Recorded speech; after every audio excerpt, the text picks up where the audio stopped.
వాళ్ళంతా పరమాత్మ సమర్పిస్తారు. ఏది ఇచ్చినా చాలా ఇది భగవంతుడి కోసం అనుకోండి. ఉద్యోగం చేయాలి, భగవంతుడి చేయండి, వ్యాపారం చేయండి, ఆహార డబ్బు సంపాదించింది భగవంతుడి ఇచ్చినటువంటి అనుగ్రహం అనుకోండి. చక్కగా దృష్టి కోసం ఖర్చు పెట్టాలో మీరు గుర్తించండి.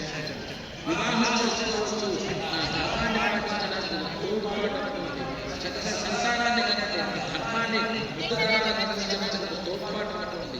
ఇలా ఏ పని చేస్తున్నా తప్పు లేదు. అది భగవత్ పని చేస్తే దొంగలుగా మారకండి.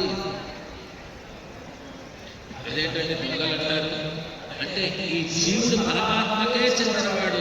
నీకు చెందిన వస్తువుని ఎవడైనా ఇది నాది అన్నా, ఇది వాడికి ఇచ్చేస్తాను అన్నా, వాడు ఏమంటాం మనం? ఇది నాకే చెందింది, ఇది నా ప్రాపర్టీ, ఈ ప్రాపర్టీని నాది అని ఎవరైనా వాడుకుంటే అది దొంగ అంటాం కదా.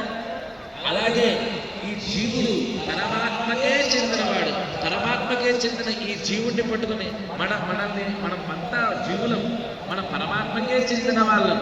అలాంటి మనల్ని మనం నేను స్వతంత్రుణ్ణి, లేదా నేను ఇతర దేవతలకు దాసుని, ఇతర మనుష్యులకు దాసుని అంటూ వీళ్ళని తీసుకుని వాళ్ళకి అప్పచెప్పేస్తే అది దొంగతనమే కదా.